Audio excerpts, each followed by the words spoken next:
Keledai ini sudah aku naiki, tapi kenapa mereka tetap memandang kami dengan pandangan yang sangat sinis? Nah, Lukman Hakim mendengar bahwa ternyata menurut mereka Lukman Hakim adalah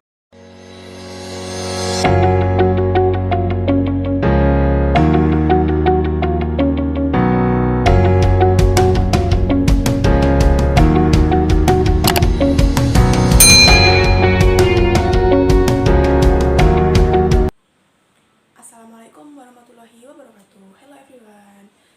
Apa kabar hari ini? Dan selamat datang di channel YouTube SMAN 1 Prambon. Oke, di video kali ini saya akan sedikit menjelaskan tentang kunci dari kebahagiaan. Apa sih kunci dari kebahagiaan itu? Oke, let's check it out. Sebelum kita masuk ke materi yang pertama tentang kunci dari kebahagiaan, saya akan memperkenalkan diri terlebih dahulu. Perkenalkan, nama saya Nurul Afifah dari Magang 3 IAIN Kediri.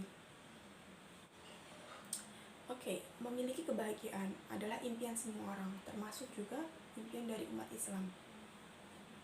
Hidup yang bahagia dan selalu berkecukupan adalah impian dari semua orang atau semua manusia. Namun, banyak yang lupa dan bahkan tidak sadar bahwa kebahagiaan itu tidak diperoleh dari materi, melainkan dari hati. Karena hanya hatilah yang dapat menentukan kebahagiaan seseorang. Hidup yang berkecukupan dan selalu ada tidak menjamin bahwa orang itu akan disukai oleh banyak orang. Orang yang tidak suka dengan kita, perbuatan apapun yang kita lakukan akan salah di mata mereka. Entah itu perbuatan baik ataupun perbuatan jahat, di mata mereka itu adalah salah. Dan orang yang tidak suka dengan kita akan terus mencari-cari kesalahan yang ada di diri kita. Apapun itu, mereka akan menganggap bahwa perbuatan baik kita pun di mata mereka tuh dianggap salah. Nah, karena adanya ocehan-ocehan dari mereka ini, hidup kita yang semula tenang menjadi tidak tenang. Karena banyak yang mengomentari tentang kehidupan kita. Ada sebuah kisah dari Lukman Hakim. Dia adalah salah satu orang yang namanya disebut di dalam Al-Quran di surah Al-Luqman. Lukman Hakim memiliki keistimewaan dari Allah Subhanahu wa Ta'ala, yaitu berupa ilmu hikmah. Dan Lukman Hakim ini sangat terkenal karena nasihat-nasihat yang dia berikan kepada anaknya. Nah, saya akan menjelaskan tentang satu kisah dari Lukman Hakim dan anaknya ketika mereka hendak pergi ke pasar. Suatu hari, Lukman Hakim dan anaknya hendak pergi ke pasar. Mereka menaiki keledai.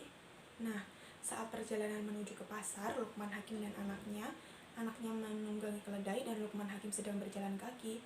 Dia melewati segerombolan orang yang menatapnya dengan sangat sinis. Lukman Hakim mendengar bahwa mereka menganggap anak Lukman Hakim tidak tahu diri karena menyuruh ayahnya berjalan kaki sedangkan dia menaiki keledai. Kemudian sang anak turun dan Lukman Hakim naik keledai.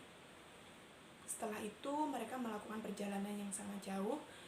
Ketemulah dengan segerombolan orang yang memandangnya sangat sinis. Mereka heran apa yang salah dengannya. Keledai ini sudah aku naiki, tapi kenapa mereka tetap memandang kami dengan pandangan yang sangat sinis? Nah, Lukman Hakim mendengar bahwa ternyata menurut mereka Lukman Hakim adalah orang yang jahat atau kejam karena Lukman Hakim menyuruh sang anak berjalan kaki sedangkan dia naik keledai. Nah, setelah itu Lukman Hakim dan sang anak berjalan kaki, keledainya pun tidak ditunggangi. Namun masih ada orang yang mengomentarinya bahwa mereka ini adalah orang yang bodoh karena mereka tidak menunggangi keledai. Keledai itu diciptakan untuk mengantar kita kemanapun kita akan pergi. Nah, Lukman Hakim pun mendengarkan komentar mereka. Kenapa tidak menunggangi keledainya? Setelah itu Lukman Hakim dan sang anak naik keledai.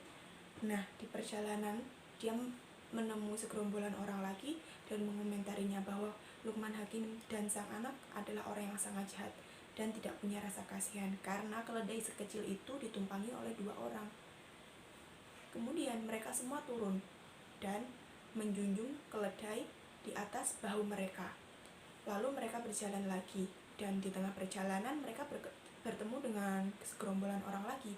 Mereka mengomentarinya lagi bahwa ngapain itu keledai diangkat, keledai itu untuk ditunggangi. Nah, sampailah si Luqman Hakim dan anak di pasar. Nah, setelah sampai di pasar, Luqman Hakim menasihati anaknya bahwa apapun yang kita perbuat, apapun yang kita lakukan di mata orang yang membenci kita, maka perbuatan itu akan tetap salah.